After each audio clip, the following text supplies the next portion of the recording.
마태복음 6장 26절. 우리 다 같이 한 절인데 한 목소리로 읽겠습니다.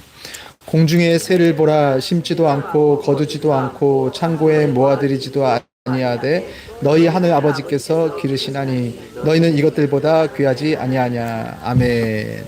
오늘 말씀 제목은 안심해도 되는 이유, 또 평안해도 되는 이유입니다. 우리 한번 따라해 보겠습니다. 안심해도 되는 이유, 안심해도 되는 이유, 평안해도 되는 이유. 평안해도 되는 이유. 맞아, 오늘 이렇게 뒤에 현수막에도 이렇게 썼는데요. 제가 오늘 날도 날이고 그러다 보니까 제가 좀 저에게 있었던 좀 수치스러운 기억인데, 오늘 같은 날은 이렇게 이 얘기를 해도 뭐 너무 수치스럽지 않을 수도 있겠다 해서 좀 창피한 얘기지만 제가 그냥 오늘 좀 말씀을 드리고, 뭐 성도님들이 은혜를 받을 수만 있다면 뭐 하고 저를 한번 던져보려고 해요. 그 미국이 뭐 다 그런지 아틀란타만 그런지는 모르겠는데, 뭐 뉴욕은 조금 덜 그런 것 같긴 한데 아틀란타 사람들은 굉장히 좀 여유가 많아요. 그래서 차가 뒤에 이렇게 막 서도 빵빵거리지도 않아요. 한 번은 제가 이제 너무 피곤해가지고 제가 미국에서 투잡을 하면서 공부를 하고 있었기 때문에 이게 대학원 공부만으로도 너무너무 힘들거든요. 그 제가 따라가기가 어렵고, 영어도 우리나라에서 배웠던 그런 영어가 아니에요. 미국 가면 뭐 도대체 이게 영어를 하는 건지 뭐 어디 말을 하는 건지 너무 빨리 말하고, 너무 그러니까 또 우리가 아는 그 토플 같이 이렇게 차근차근 말을 안 해줘요. 너무 빨리 말하고. 근데 그 사람들이 조금 여유도 있고 친절하고 그런 느낌이 있었던 것 같아요. 뉴욕 쪽보다는.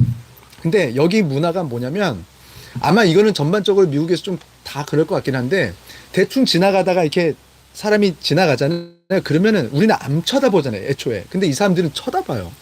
그리고 쳐다보고 눈을 마주쳐요. 그리고 나서 보통은 우리는 인사를 할 때 밑으로 하잖아요. 근데 이 사람들은 위로 해요.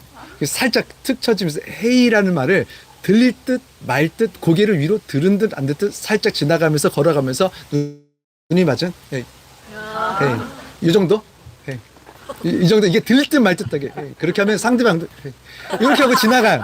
그냥 문화가 그래요. 그래서 그냥 이렇게 지나가는데, 만약에 지금 1대1로 지금 지나가고 있는데 이 사람은 이제 인사할 준비를 하고 쳐다보는데 제가 안 쳐다보잖아요. 그러면 뭔가 이 사람은 좀 이렇게 내가 싫거나, 아니면 상대방이 나를 그렇게 안 쳐다보고 난 쳐다보고 인사할 준비하고 끝까지 안 쳐다보면 약간 인종차별인가? 그런 느낌을 약간 받을 정도로 일반적으로 그냥 쳐다봐요. 쳐다보고 그냥 헤이 하는 정도로, 그냥, 아니면 소리 안 나도 한 느낌으로 나 헤이 했다. 그러니까 요렇게 하면서 이렇게 지나가요. 아파트 단지 내에서 주민들이 이렇게 서로 이렇게 뭐 아파트 해봤자 2층, 3층이지만 아파트먼이라고 합니다. 그래서 거기서 마주치면요 100% 인사를 해야 되는 게 당연한 거고, 회의를 안 했다 그러면은 이건 조금 지금 싸우자는 거예요. 그래서 그냥 지나가면서 보면 에이, 이렇게 하고 Hey, how's it going? 뭐 이 정도는 이렇게 보통 하고 지나갑니다. 100%예요.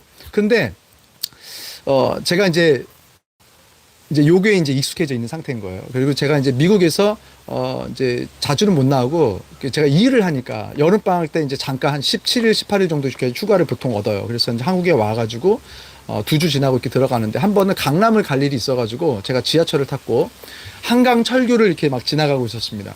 지금도 기억이 아주 생생해요. 대낮이었어요. 지금과 같은 이렇게 날씨가 좋은 날이었고, 한강 철교를 지나가고 야외 빛이 막 들어오니까 얼마나 기분이 좋아요. 막 따스하고 기분 좋고, 적당히 철커덩 ASMR 막 이렇게 기분 좋은 그런 상황이었습니다.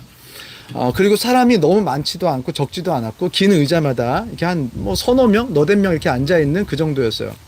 제가 시차 적응이 안 되니까 한국 와가지고 낮에 내내 졸린 거예요. 너무 졸려요. 그런데 게다가 막 지하철 이게 졸리는 곳이잖아요. 막 시차 적응도 안 돼서 막 이렇게 꾸벅꾸벅 이렇게 졸고 있었어요. 그런데 맞은편에 이렇게 앉아 있었던 대학생 여자애들이 너무 시끄러운 거예요. 막 깔깔깔깔 조금 막 이렇게 떠드는데 좀 참아보려고 하는데 너무 시끄러워가지고 뭐야 하면서 제가 눈을 이렇게 살짝 떴어요. 비몽사몽간에 제가 졸다가 고개를 들고 이제 그 여자애들이 이렇게 쳐다보니까, 그 친구들도 자기들끼리 막 얘기하고 떠들다가 누가 자기를 쳐다보니까 걔네들도 저를 다 같이 쳐다봤어요.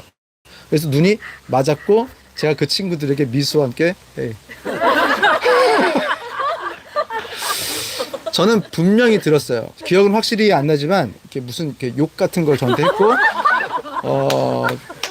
되게 조용해서 되게 작게 욕을 했는데 제가 다 들리는 거예요. 저도 들었고 제 옆 사람도 들었을 거고, 걔네들이 저한테 욕을 했거든요. 그래서 제가 너무 수치스럽고 그러면서 자기들끼리 얘기하는 거, 와, 쟤 봤어? 저 무슨 뭐가 나한테 헤이라고 했어. 맞지? 너 들었지? 헤이지? 막 이렇게 하면 하는 얘기 다 들리는 거예요. 근데 이게 그 다음 정거장까지 왜 이렇게 긴지. 제가 다시 자는 척을 했어요. 다시 자는 척 하면서 잠꼬대 한 것처럼. 이렇게 하면서 하는데 누가 봐도 걔네들 또 얘기하는 거야. 야, 저 자는 척한다.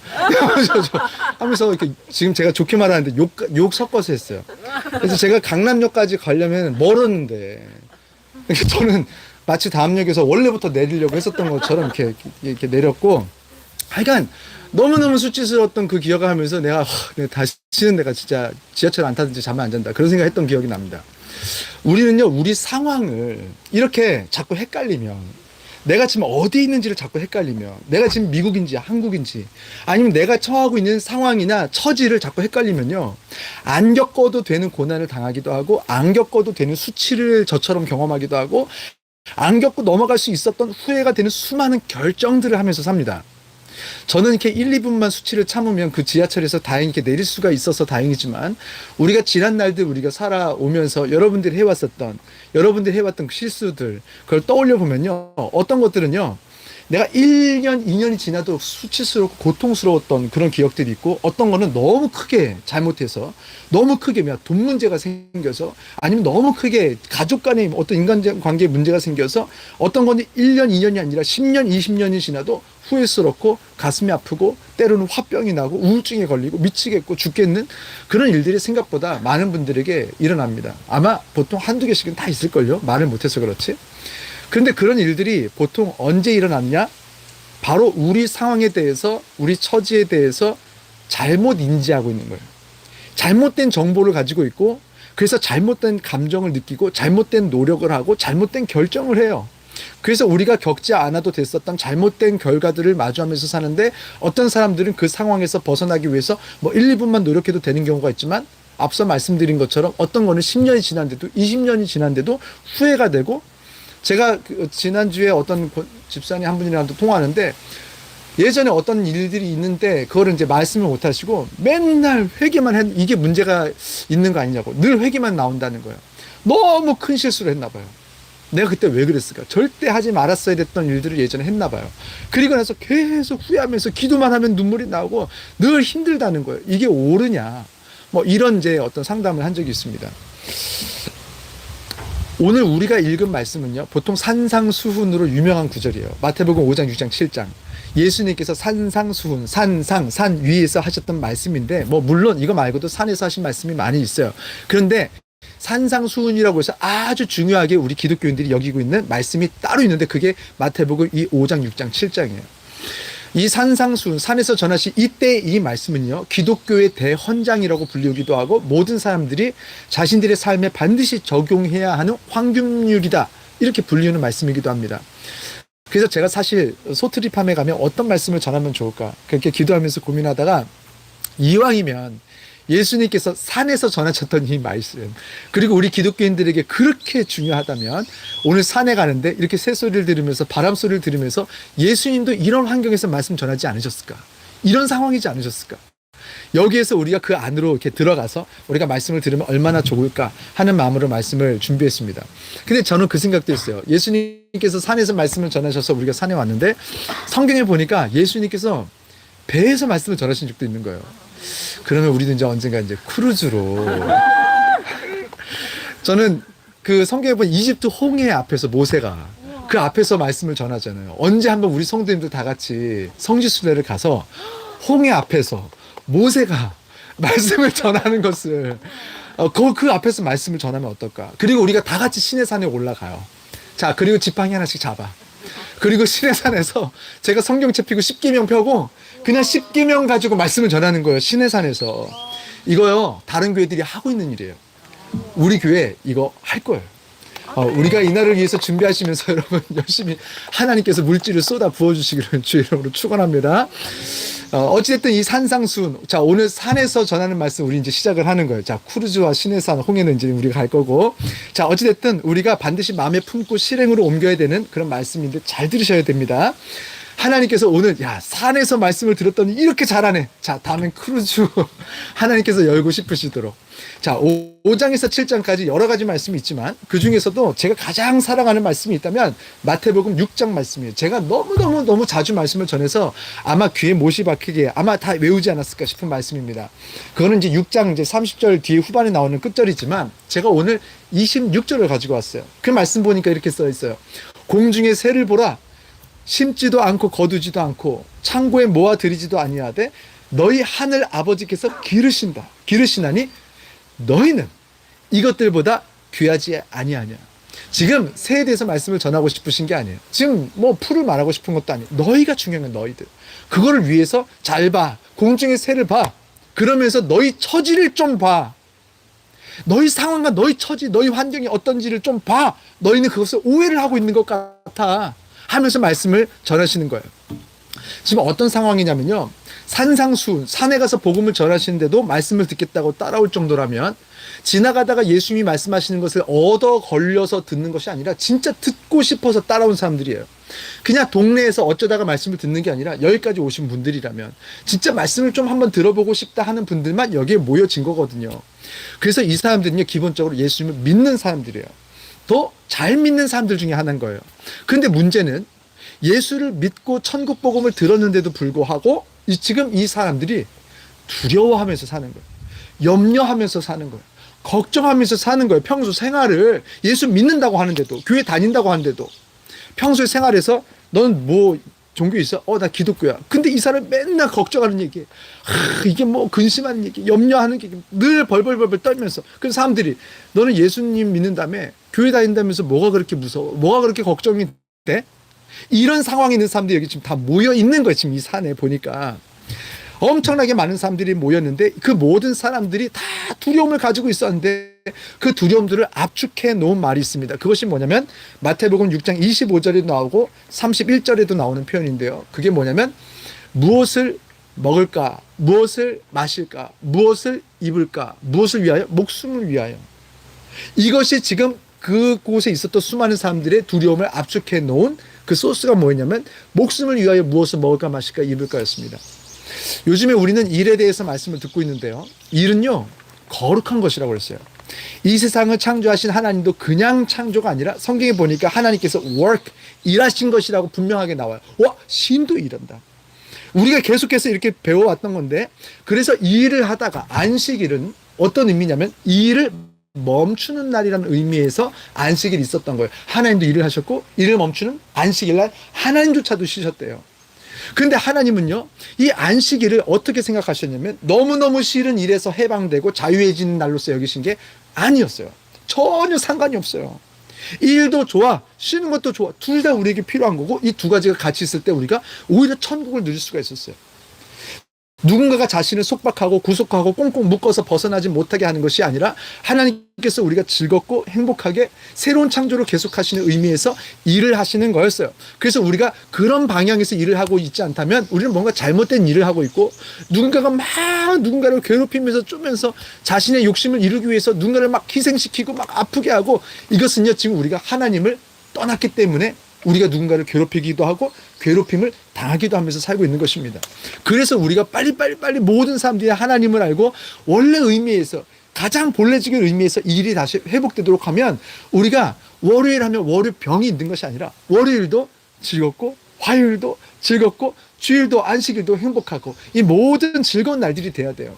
그래서 지금 세상 사람들이 할 수가 없다면 저는 우리 성도님들이 빨리 좀 사장이 좀 됐으면 좋겠어요. 이걸 세상이 못 해준다면 우리가 빨리 사장이 돼서 우리가 고용하는 사람들을 진짜 원래 하나님께서 처음에 만드셨던 그 일을 경험하게 해주는 것으로서 복음을 전할 수 있지 않겠습니까? 그러려면 여러분이 좀 빨리 잘 돼야겠죠? 근데 잘 돼도 이렇게 안 할 거면 잘 되면 안 되겠죠? 또 누군가를 괴롭히면서 일을 하는, 맨날 회개할 거 아니에요. 오늘 또 괴롭혔습니다. 원래 500만 원 줘야 되는데 제가 300만 줬어요. 죄송합니다. 회개합니다. 그리고 월요일에 또 돈 안 줄 거잖아요. 그러면요, 그 사람은 잘 되면 안 되겠죠. 오늘 하나님께서 여러분을 축복하셔서 여러분이 빨리 하나님께서 사장이 되게 하실 만한 준비를 빨리 하셔서 내가 정말 누군가를 고용하면 정말 그 사람에게 맞는 일을 하고 맞는 돈을 주고 쉬어야 될 땐 쉬게 해줄 수 있는 분명한 결단을 하는 하나님의 선택을 하겠습니다 라고 결단하시고 하나님께서 여러분을 정말 빨리빨리 이제 3명 써봐. 3명도 잘, 10명에게도 정직하게, 100명에게도 정직하게 하는구나. 그래야지 200명을 고용할 수 있는 그런 능력을 주시지 않겠습니까? 뭐, 크루즈. 우리가 뭐 이렇게 몇 명 갈 수도 있지만 이왕이면 빌려서 가면 좋잖아요, 통째로. 우리가 비행기 전세 내서 갈 수 있는 그날 그거 땅에서 땅 파서 돈 나오는 거 아니에요. 여러분의 일이 잘 돼야 돼요. 하나님께서 여러분의 일을 풀어주셔서 우리가 그것을 가지고 전 세계를 먹여 살릴 수 있는 준비를 또 그 일을 이루시는 일들을 속히 이루시기를 주 이름으로 축원합니다. 여러분, 사람은 일을 할 때 이 세상을 창조하시고 계속해서 창조를 이어가시는 하나님 아버지의 마음을 배운다고 했어요. 빌 게이츠가 재산이 얼마나 될까요? 빌 게이츠. 그러니까 포브스에서 2023년 세계 억만장자 순위를 발표했는데 1위는 보니까 1위는 누군지 아세요? 뭐 최근에 바뀌었는지 모르겠지만 제가 가진 자료에서는 2024년 포브스에서 발표한 거는 1위는 루이비통 총재 베르나르 아르노 2110억 달러 해가지고 재산이 250조. 자, 그리고 2위가 일론 머스크 1800억 200조 언저리. 200조 뭐 누구 사람 이름 같기도 하고 그거 안 와닿잖아요, 그렇죠? 우리 교회는 지금 월세 나고 내가 그저께 월세 냈거든요. 그러니까 지금 200만 원이 없어요. 근데 지금 200조는 하여간 어쨌든 그런 상황이에요. 3위 아마존 창업자 제프 베이조스. 근데 이게 쭉쭉쭉 내려와서 6위가 빌 게이츠 560억 달러. 그러니까 재산이 60조가 좀 넘는데요. 그러니까 갑자기 이렇게 비교하니까 굉장히 좀 가난해 보이죠. 60조, 아유, 어떡해. 이런 마음이 들 수도 있어요. 빌 게이츠는 지금 마이크로소프트에서 은퇴를 했어요. 그리고, 자, 이 정도 되면 이제 60조. 그거 어떻게 다 써요? 어떻게 하면 그걸 다 쓸 수가 있죠? 지금 막 돈 쓰면서 막 놀러 다녀야 되잖아요. 맨날 잠자고, 그쵸? 맨날 자고, 놀고, 먹고, 막, 맨날 뭐 할까요, 여러분? 뭐 할 거예요, 은퇴하시면은?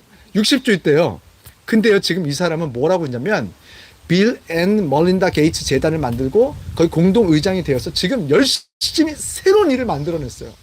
그게 뭐냐면 돈 버는 일은 하나도 없고 돈 쓰는 일을 하고 있어요. 그것도 일이에요. 일은요, 꼭 뭔가를 우리가 생존을 위해서 뭔가 만들어내는 것이 아니라 일이라는 건요. 자, 이 뒤에 나올 텐데 사실은요, 생존을 위한 일이 처음에 하나님은 그걸 만든 게 아니었어요. 사명을 위한 일이었어요. 사명을 위한. 나를 위한 먹고 사는 거 끝났어요. 이전에 처음에 창조와 함께. 그러나 지금 우리가 해야 되는 일은 사명을 위한 일이었어요. 지금 뭘 하고 있냐면 그 빌 앤 멀린다 게이츠 재단에서 가장 크게 하고 있는 것이 뭐냐면 지구 온난화를 막기 위해서 지구의 기후 변화를 연구하는 일에 엄청나게 많은 돈을 투자하고 있고요. 저개발 국가를 위해서 첫 번째 온갖 전염병의 진원지인 화장실 개발 운동. 그래서 전 세계 못 사는 나라들이 화장실을 찾아다니면서 화장실을 뜯어보고 바닥을 파보고 이게 얼마나 전염병이 어떻게 퍼졌는지 그거 쳐다보고 다닙니다. 나라 다니면서 화장실 열어보고 화장실 상황 쳐다보고 60조를 가진 사람들이 화장실 냄새 맡으면서 다녀요. 두 번째, 에이즈를 막기 위한 그 백신 연구를 하고 있고요. 세 번째, 오염된 물을 간단한 방식으로 정화해서 식수로 만드는 그런 약품 개발 및 사업에 또 엄청나게 투자하고 있어요. 이것 말고도 전 세계를 살리기 위한 다양한 분야의 일에 뛰어들면서 돈을 막 쓰면서 일하고 있어요.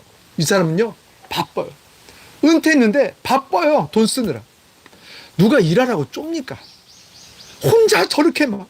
그러면서 많은 사람들 독려해요. 지금 이럴 때가 아니다. 당신 은퇴하고 돈 얼마 있어? 자, 10조? 자, 돈 내놔. 해가지고 우리 막 이거 해가지고 뭐 하자, 이거 하자, 저 사람들 살리자. 누가 일하라고 한 것도 아닌데 이 세상을 사랑하게 되니까, 불쌍히 여기니까 이제 좀 쉬고 놀러 다닐만 한데 계속 저개발 국가를 돌아다니면서 재래식 화장실 가서 막 냄새 맡고 있고 사람들이 마시는 썩은 물을 가져다가 정화해서 이렇게 마셔보고 저렇게 마셔보고. 그러니 우리는 말합니다. 저 정도 돈 있으면 나도 하지. 진짜 그럴 것 같습니까? 지금 예수님 주변에 모인 사람들은요, 가난하고 어려운 사람들이 많이 있기는 해요. 그러나 다 가난하고 어려운 사람들이어서 모두의 공통의 관심사가 목숨을 위하여 무엇을 먹을까 마실까 입을까가 아니었어요. 예수님을 따른 사람들 중에서는요, 부자들도 많았습니다. 그리고 심지어 제사장들도 따랐고 서기관들도 따랐고 바리새인들도 따랐어요. 율법학자들도 많이 따랐다고 나옵니다. 그 사람들은요, 부자예요. 초상류층이에요. 그 사람들이 예수님 주변에 모여요. 그런데 그 모든 사람들이 똑같이 목숨을 위하여 무엇을 먹을까 마실까 입을까 요것 때문에 염려하면서 두려워하면서 살더라는 거예요. 내일이 되면 내일 먹을 것을, 내일 마실 것을, 내일 입을 것을 반드시 주시겠다고 약속하신 하나님 아버지 약속을 믿지 못하기 때문에 하는 고민이었어요. 예수 그리스도를 믿음으로 하나님 아버지의 자녀가 되는 권세를 주셨고, 그때부터는 우리는 이 세상에서 사명을 이루기 위해서 살지 먹고 살기 위해서 사는 사람이 되지 않습니다. 왜냐하면 우리는 약속을 믿기 때문에 그래요. 예수님께서 베드로를 처음 만나시고 베드로에게 이제는 네가 물고기 잡는 어부가 아니라 사람을 낚는 어부가 되게 하겠다고 하셨어요. 이 말은 이제부터 생업이었던 물고기 잡는 거 다 그만둬라. 지금 성도님들 생업 다 그만둬라. 자, 이제 와서 교회에서 청소나 하고 전도나 하고, 그 말이 아니에요. 이 말은 이제부터 있었던 모든 생업을 그만두라는 것이 아니라 지금부터는 너에게 필요한 모든 양식, 베드로의 집안에 필요한 모든 자녀들을 위한 양식, 가족들을 위한 양식, 하나님께서 먹이기로, 입히기로, 마시게 하기로 결정하셨다는 거예요. 그러니 너는 열심히 일을 하지만 그것이 생업을 위한 것이 아니라 사명을 감당하는 인생으로 바꿔주시겠다는 약속이었습니다. 근데 문제는 예수 믿겠다고 모인 사람들이 이게 안 믿어지는 거예요. 그래서 오늘 말씀을 주시는 거예요. 잘 드세요. 마태복음 6장 26절, 공중의 새를 보라. 심지도 않고 거두지도 않고 창고에 모아들이지도 아니하되 너희 하늘 아버지께서 기르신다. 그러니 너희는 이것들보다 귀하지 아니하냐? 하나님께서 기르신다. 공중의 새도 하나님께서 기르시면 심지도 않고 거두지도 않고 창고에 모으는 일을 안 해도 먹고 마시고 산다. 왜? 하나님께서 기르시기 때문에. 그런데 너희는 이것들보다 귀하지 아니하냐? 무슨 말이에요? 하나님께서 기르시기로 작정하시면 하물며 새도 먹고 살고 28절에 나오는 백합화도 먹고 살고, 오늘 소트리팜에 와보니까 작년에 있었던 이 소나무들이 죽지도 않고 아직도 살고 있어요. 이거 맨날 물 줘서 그런 거예요? 이렇게 오랫동안 누가 먹인 거예요? 하나님께서 먹이시는데 이 나무도 먹고 살고 새도 먹고 살고 우리도 먹고 산다는 것입니다. 할렐루야. 우리가요 지금 먹고 마시고 입기 위해서 일하는 것들, 이렇게 여기는 것은요 우리가 아직 믿음이 시작되지 않거나 약해서 그런 거예요. 우리가 일을 해야 됩니다. 왜냐하면 우리는 하나님께서 계속하신 창조를 계속해서 해나가고 있는 것이기 때문에 그래요. 사명을 감당하기 위해서 우리가 이 일을 하고 있는 것입니다. 그러나 하나님께서 기르시기로 결정하신 사람들은요 하나님께서 반드시 먹이시고 입히셔서 내일 우리는 반드시 먹을 것이 또 있습니다. 또 내일은 내일이요 반드시 하나님께서 하나님의 자녀들은 먹고 마시게 하십니다. 저는 너무 감사해요. 하나님께서 저를 이렇게 먹이시고 입히시는 것을 많은 분들이 지금 보고 계시고 체험하실 수 있는 마루타가 될 수 있다는 거에 아주 감사하고 행복합니다. 제 상황을 다시 한번 읊으면 또 이건 이제 30분 해야 되니까 패스하고, 모르시는 분들에게는 다 끝나고 집에 가면서 차 안에서 좀 알려주세요. 제가 지금 사실은 사정상 상황상 벌써 굶어 죽었어야 됐던 사람이거든요. 이미 너무 많이 말해서 그만하겠습니다. 근데 지금 잘 살잖아요. 저 대단한 부자는 아니에요. 돈 모아둔 것도 없어요. 근데 저는 내일 놀러 갈 계획을 하는 것은 제가 내일도 내일 모레도 그 글피도 하나님께서 먹이시고 입히실 것이라는 확신이 없다면요 이 세상에 그 어떤 아빠는 특별히 절대 못 놉니다. 사람이 놀려면요 지금 돈이 있어서 되는 게 아니에요. 내일 모레 1년 뒤 우리들의 미래에 대한 어느 정도 안심이 돼야 놀아지지, 내 인생이 지금 두려워 죽겠는데 무서워 죽겠는데 뭐 호텔에 가면 놀아집니까? 스테이크가 넘어가요? 돌같이? 스테이크보다 소화제를 더 많이 먹어야 돼요. 여러분, 우리는 이렇게 평안한 마음으로 오늘을 살 수 있는 것은요 지금 평생 먹을 돈을 준비해놔서가 아니에요. 내일도 반드시 하나님께서는 우리가 계속해서 할 수 있는 일을 주실 것이고, 그 일을 통해서 생존이 왜 아니야, 생존은 이미 하나님께서 책임지셨고, 계속해서 나는 지금 굶고 있는 누군가를 먹이고 살리고 세워주고 잘되게 하는 그 거룩한 사명을 가지고 난 사는 것뿐이지, 우리는요 이 일을 하면서 행복하게 굶어 죽지 않고 먹고 살면서 우리는 행복하게 살 수 있다는 것입니다. 예수님께서 오늘 우리를 초청하고 계세요. 내일 아궁이에 던져질 들풀도 하물며 이렇게 먹이시거든 너희일까 보냐, 하물며 너희일까 보냐, 염려하여 이르기를 무엇을 먹을까 마실까 입을까 하지 말라. 너희에게 이 모든 것 먹고 마시고 입는 것이 있어야 할 줄 전부 하나님께서 아시느니라. 그런즉 너희는 먼저 하나님의 나라와 그의 의, 그의 정의, 그의 공의 정직하기를 구해라. 그리하면 이 모든 것 먹고 마시고 입는 것을 너희에게 더하시리라. 할렐루야. 그것을 제가 보여드리겠습니다. 이렇게 저는 코로나 3년 끝나고 교회 개척하니까 아무도 교회 개척하지 말라고. 2년 안 걸려서 보증금 다 까먹을 거다. 절대 안 된다. 개척한 교회 다 망했다. 아니요. 저는 개척한 지 지금 10달 됐는데 지금 10달 동안 월세 한 번도 안 밀렸고 지금 교회 통장에 200만 원은 없지만 우크라이나와 튀르키예에 205만 원 보냈고 그동안 아이따와 케냐에 보낸 선교비 합쳐보니까 200만 원이 넘었어요. 지금 당장 교회 통장에 200만 원 없어도 저는 앞으로 200명의 아이따 부족을 먹여 살릴 계획을 가지고 있고 케냐에 200개의 우물을 파서 식수를 공급할 꿈을 가지고 있어요. 전 세계에 200개 이상의 교회를 세우고 매년 200명 이상의 영혼들이 예수를 영접하고 구원받게 하는 꿈을 꾸고 있습니다. 사실 목회하는 거 쉽지 않은 길이긴 해요. 목사도 직업이라면 직업인데 직업으로 목사하고 싶은 사람이 없어요 요즘에. 신학교 저 들어갈 때 1학년 때 150명 입학했는데 지금 40명 정원인데도요 미달이에요. 안 가요. 이제 목사 안 나옵니다 우리나라에. 그런데 지금 이 아무도 안 하고 싶어 하는 거를 저는 막 하려고 기를 쓰고 사람들이 하지 말라고 하고 안 할 수 있었잖아요. 제가 실업자 딱 돼버리니까 다른 거 하면 되잖아요. 얼마나 자연스러워요. 갑자기 그만둔 게 아니라 그냥 그만둬줬으니까 그냥 다른 거 하면 되거든요. 근데 사람들이 하지 말라는데 저는 왜 이렇게 기를 쓰고 하냐고. 저는요 이게 직업이라면 직업 어려워요. 맞아요. 그런데 저는 생존을 위해서 이거 선택하지 않았습니다. 왜냐하면 저는 예수를 믿음으로 하나님의 자녀가 되었고 하나님께서 기르시는 공중의 새보다 훨씬 귀한 아버지의 아들이 되었기 때문입니다.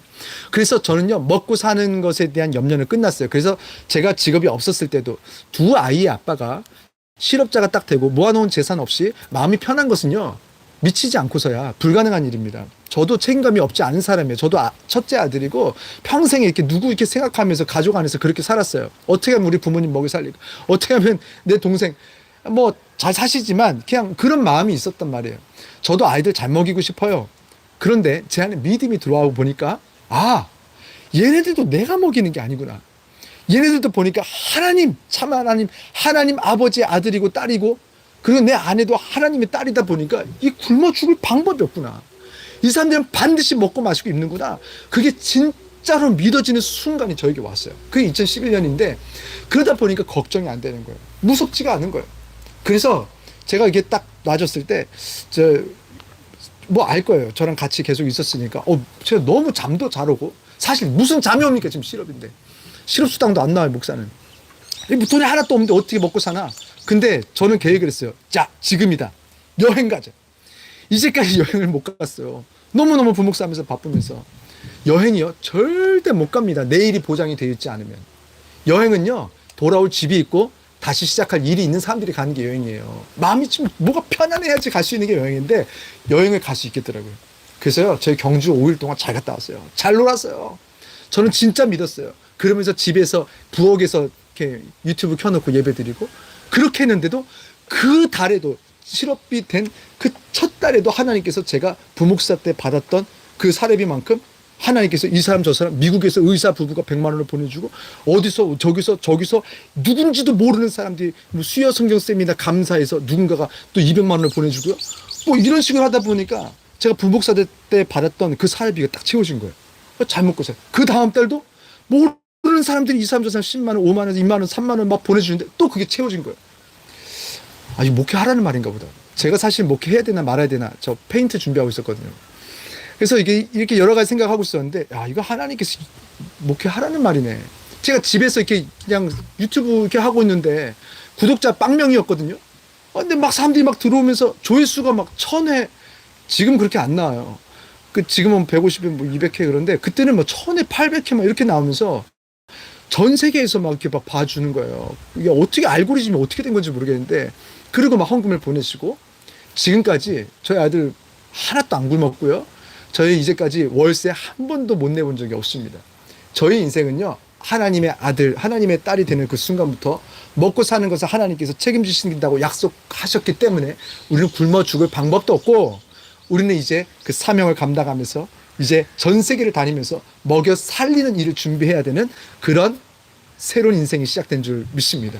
저는 부탁드리기는 오늘 우리가 믿음이 없는 분은 하나님께서 믿음 주시기를 여러분도 구하시고 저도 구하겠습니다. 믿음이 약한 분들에게는 하나님께서 믿음을 더하셔서 정말 강력한 믿음을 가지고 내일에 대한 두려움 없이 오늘도 잘 쉬고 오늘 쉬는 날이잖아요. 잘 쉬고 잘 먹고 잘 누리고 내일 하나님께서 주시는 새로운 인생 가운데에서 이제는 사명을 향하여서 일하시는 여러분과 제가 되기를 주의 이름으로 축원합니다.